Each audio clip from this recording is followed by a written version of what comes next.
Welcome back here to Live Now from Fox. We want to bring you some breaking news as of tonight. Former Michigan Senator Carl Levin dying at the age of 87. Levin was Michigan's longest serving U.S. senator. To break this down a little bit deeper, I want to bring in my friend and colleague, Andrew Kraft. Andrew, big news tonight, isn't that right?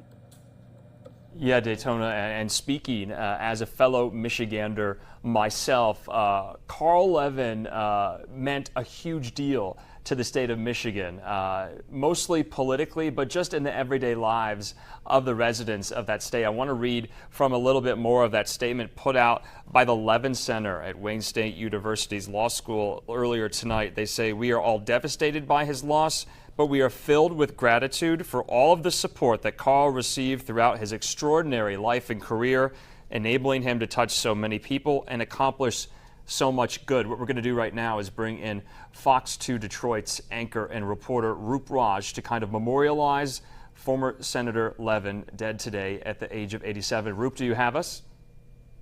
I do, Andrew. It's good to be with you even under these sad circumstances, for sure. Yeah, and Roop, as Michigan's longest-serving senator, he came to the Senate in 1978. He retired back in 2014. I just want to read a statement that he said on the floor of the Senate in his retirement address. He says, "I will leave here with unabashed confidence in the Senate's ability to weather storms and to meet the nation's needs." I mean, you could argue, was from a bygone era of this reaching across the aisle, this bipartisanship that now President Biden, former Senator Biden at that time, served with Carl Levin. Yeah, I mean, it has, as you say, been such a storied career and one that people are reflecting on. You know, I think, as you know, Andrew, as being a native Michigander, when you reflect on someone like Senator Carl Levin, you not just think about all of the great accomplishments and the milestones politically in his career, but rather the way he carried himself, how he treated people, not just Democrats but Republicans alike, as you say, and I think you put that really well. He comes from an era of politicians like his colleague, the late John Dingell, Congressman John Dingell, the representative who passed away a few years back, whose wife now, of course, has taken his place as a lawmaker. But you think about that type of person, the kind of person that reaches across the aisle, and in this political environment, how much both sides thirst for that kind of cooperation. You know, I'll remember, Andrew, it was just before the pandemic in the fall of 2019, the old school that he used to go to at Royal Oak, both him and his brother, Representative Levin, both Senator Levin and his brother, Sandra Levin, they sat on a panel, and I had the honor of emceeing and hosting that panel where they were reflecting on the changes that have happened since, of course, they were at that school, decades and decades ago. And they had a nice lunch, and basically at that point, he was 85 years old.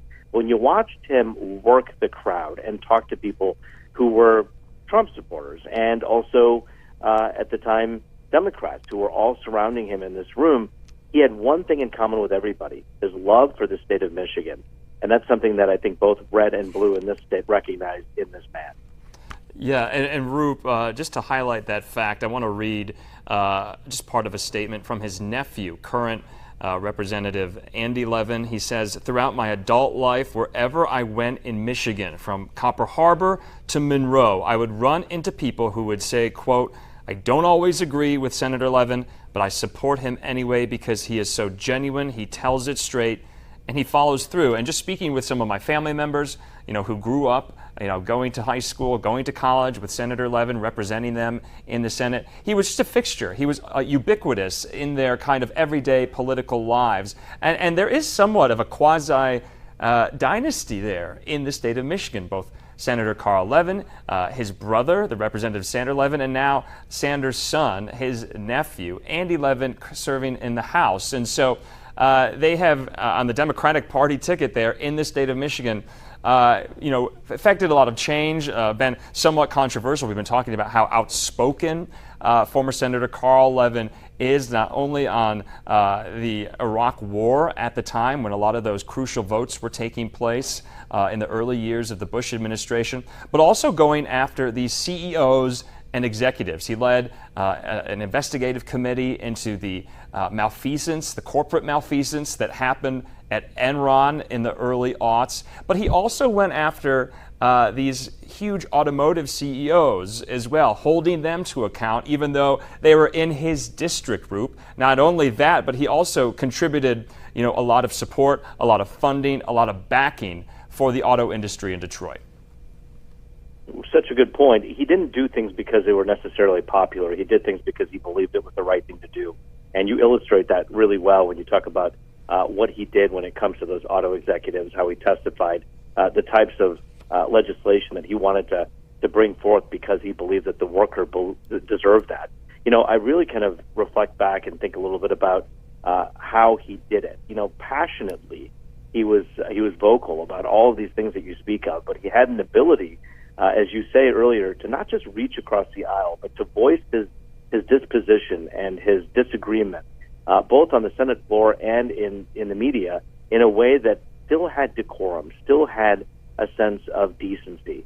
And that is something that many people would argue is gone now, but it is certainly a hallmark of this man, and also his brother, who, of course, is also in his 80s. But you think a little bit about how he was able to disagree.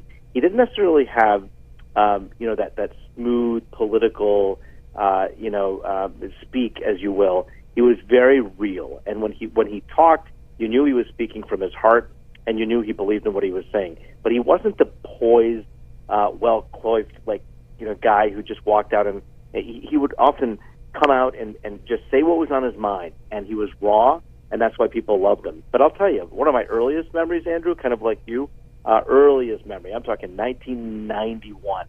I was at the Troy, Michigan, which is a little town outside of Detroit here, hometown parade that happened every fall. And I told him when I saw him in 2019, every year I went there, it was always a really fun thing to watch the two brothers, Carl Levin and Sandra Levin, walk the parade route and hand out candy. And I told him I remember very vividly you handing me candy. And his question to me when I saw him in 2019, just a few years back, was the candy any good? So, you just kind of think a little bit about, that down-home Midwest attitude, that kind of easygoing guy. That's who he was and how he will always be remembered. I believe that. Yeah, definitely, Roop. I mean, really a working-class guy. He was a union guy. Also, though, a graduate of Harvard Law School. And so all of these kind of juxtapositions that made him so multifaceted in his political career. We can't fail to mention, though, his decades as chairman of the Senate Armed Services Committee. That's a very, very powerful committee. And his successor in that, which was the late Senator John McCain, and they could work across the aisle and really, add to a lot of advances and support for the U.S. military. There was a huge, project and passion of former Senator Levin, and so just wanted to highlight that as well. And so just a lot of these projects that, in Michigan, we kind of come to take for granted. I was reading a little bit earlier in his biography.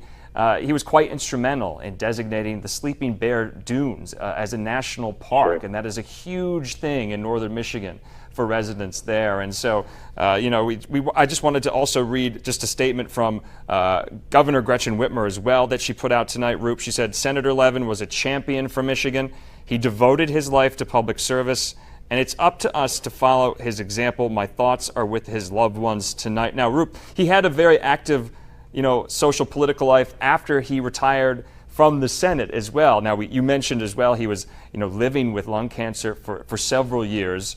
The family didn't specify a cause, but we could kind of, presume that is what might have been the cause of death tonight. But just a remarkable life, a remarkable career, and a very sad day for Michigan. I think you're right, and I'll tell you another thing. I was texting with Congresswoman Debbie Dingell just moments before we got on the air here. She's someone who we talk to often, and so I just passed along my condolences, and she said that it is very hard, even though we knew it was coming, to your point. And so I think, although this was inevitable, when something like this happens, even in at the ripe age of 85, you still sit back and it gives you pause to remember and reflect on a legacy that served the state so well, both, as we say, for Republicans and Democrats, and something that you're not going to see a lot of pushback when people pay tribute to this man, because it wasn't as though he came from a place of anything but just loyalty to the state of Michigan, doing what he thought was right. And as you pointed out, some people here will say, look, I didn't see eye to eye with him and everything he did, but I like the way he did it. And that's probably the best way to remember him.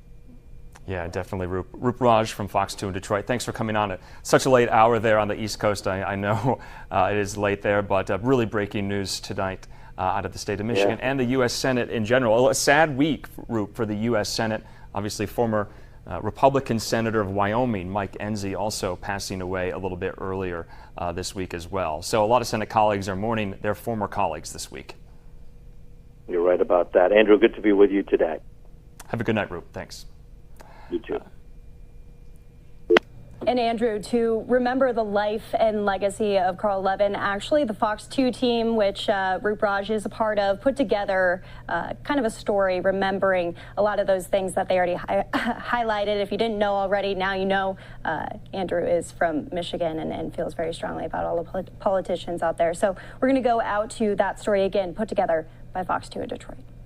Carl Milton Levin was born in Detroit in 1934. He graduated from Central High School and later earned a law degree from Harvard. In 1961, he married Barbara Halpern and would later have 3 daughters. Like his brother and father, Levin entered private practice as an attorney before launching a career in public service. He served as an attorney for Michigan's Civil Rights Commission and helped to form the first public defender's office in Detroit. After the 1967 riots, Levin successfully ran for a seat on Detroit City Council, then called the Common Council. In his second term, he was elected council president and became a close ally of the newly elected mayor, Coleman A. Young. Among city insiders, he was even referred to the mayor's right-hand man. In 1978, Levin set his sights on Washington, winning a race for the U.S. Senate in an upset against Republican incumbent Robert Griffin. 2 years later, he was joined on Capitol Hill by his younger brother, Sander, who was elected to Congress from Michigan in 1982.